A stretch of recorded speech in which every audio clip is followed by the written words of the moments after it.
സർവശക്തനായ ദൈവത്തിൻ്റെ അതിപരിശുദ്ധ നാമം അതിയായി മഹത്വപ്പെടുമാറാകട്ടെ. നിങ്ങൾ ശ്രവിക്കുന്നത് ജീസസ് വോയിസ് മെസ്സേജ്. എല്ലാ ശ്രോതാക്കൾക്കും കർത്താവായ യേശുക്രിസ്തുവിൻ നാമത്തിൽ സ്വാഗതം. അല്പസമയ ധ്യാനത്തിന് ഒരു തിരുവചനം വായിക്കുന്നു. സങ്കീർത്തനം 77-ൻ്റെ 1-ാം തിരുവചനം. ഞാൻ എൻ്റെ ശബ്ദം ഉയർത്തി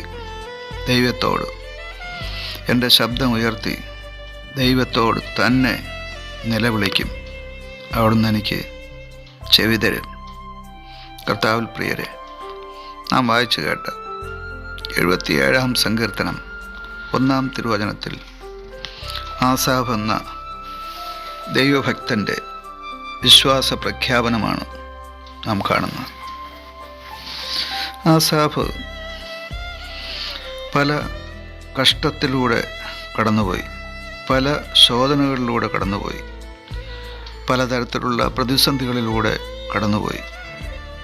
ഈ വിഷയം 77-ാം സങ്കീർത്തനം 2-ാം തിരുവചനത്തിൽ അദ്ദേഹം വിശദീകരിക്കുന്നത് ഇങ്ങനെയാണ്: കഷ്ടദിവസത്തിൽ ഞാൻ യഹോവയെ അന്വേഷിച്ചു.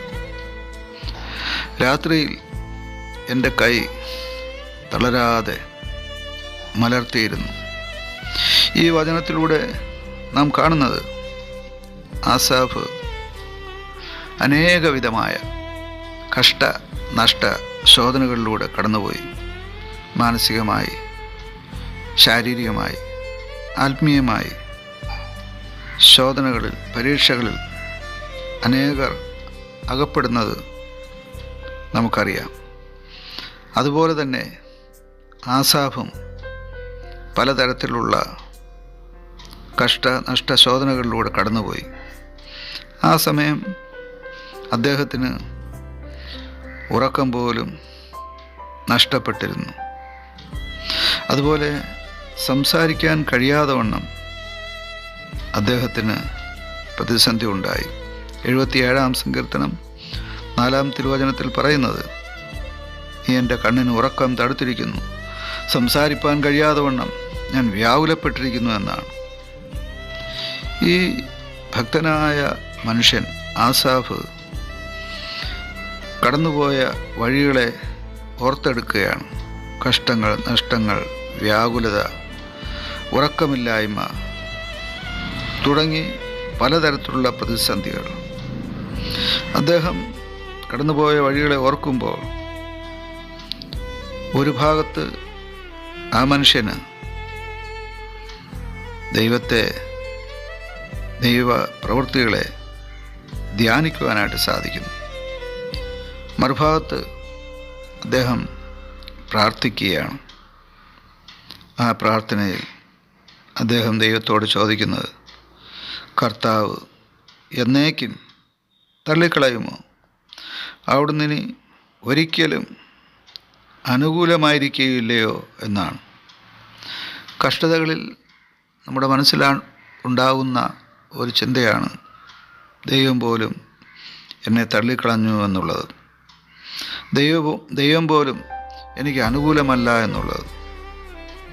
എന്നാൽ ഈ ഭക്തനായ ആസാഫിനെ പോലെ ഏത് സാഹചര്യത്തിലും നാം പ്രാർത്ഥിക്കുവാൻ, ദൈവത്തിൽ ആശ്രയിക്കുവാൻ, ദൈവത്തിൽ വിശ്വസിച്ച് ആ ദൈവത്തിൻ്റെ സഹായത്തിനായി മുട്ടിച്ച് അപേക്ഷിക്കുവാൻ നാം നമ്മെ തന്നെ സമർപ്പിച്ചാൽ ആസാഫിനു വേണ്ടി പ്രവർത്തിച്ച ദൈവം നമുക്ക് വേണ്ടിയും പ്രവർത്തിക്കും. ഈ സങ്കീർത്തനം അഥവാ 77-ാം സങ്കീർത്തനം അവസാനിക്കുന്നത് ഒരു പ്രത്യാശയോടുകൂടിയ വചനം പറഞ്ഞുകൊണ്ടാണ്. മോശയുടെയും അഹറോൻ്റെയും കയ്യാൽ നീ നിൻ്റെ ജനത്തെ ഒരു ആട്ടിൻകൂട്ടത്തെ പോലെ നടത്തിയെന്ന്. ഈ ആസാഫ് എന്ന സങ്കീർത്തനക്കാരൻ പ്രാർത്ഥനയിൽ തൻ്റെ പൂർവ്വകാല അനുഭവങ്ങൾ, കഷ്ടതകളെല്ലാം ദൈവസന്നിധിയിൽ ഓർപ്പിക്കുകയാണ്. തുടർന്ന് ദൈവസന്നിധിയിൽ നിന്ന് ഇരുന്ന് ദൈവപ്രവൃത്തികൾ ധ്യാനിക്കുന്നു. ഒടുവിൽ അദ്ദേഹത്തിന് കിട്ടിയ ഉത്തരം, നീ അഥവാ ദൈവം അത്ഭുതം പ്രവർത്തിക്കുന്നവനാവും. സംഘത്തിന് 77:14. നമ്മുടെയും കഷ്ടനഷ്ട ശോധനകളിൽ ദൈവത്തിൽ ആശ്രയിച്ച് വിശ്വസിച്ച് പ്രാർത്ഥിച്ച് സമർപ്പിച്ച് ദൈവത്തിനായി കാത്തിരിക്കുവാൻ ഇടയായാൽ ദൈവം നമുക്ക് വേണ്ടിയും അത്ഭുതം പ്രവർത്തിക്കും. ആമേൻ. അന്ത്യകാലാഭിഷേകം സകല ജഡത്തിന്മേലും കൊയ്ത്തുകാല സമയമല്ലോ, ആത്മാവിൽ നിറയ്ക്കണമേ. അന്ത്യകാലാഭിഷേകം സകല ജഡത്തിന്മേലും കൊയ്ത്തുകാല സമയമല്ലോ, ആത്മാവിൽ നിറയ്ക്കണമേ. തീ പോലെ ഇറങ്ങണമേ, അഗ്നിനാവായി പതിയണമേ, കൊടുങ്കാറ്റായി വീശണമേ, ആത്മനദിയായി ഒഴുകണമേ. തീ പോലെ ഇറങ്ങണമേ, അഗ്നിനാവായി പതിയണമേ, കൊടുങ്കാറ്റായി വീശണമേ, ആത്മനദിയായി ഒഴുകണമേ.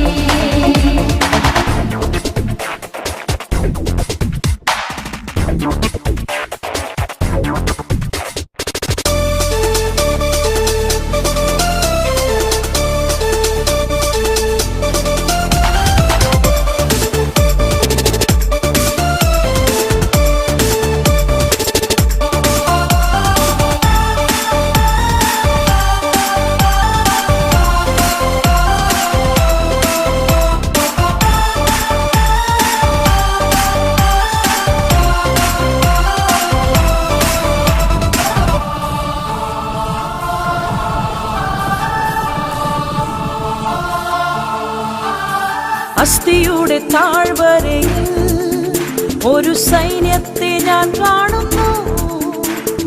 അധികാരം പകരണമേ, ഇനി ആത്മാവിൽ പ്രവചിച്ചിടാം. അസ്ഥിയുടെ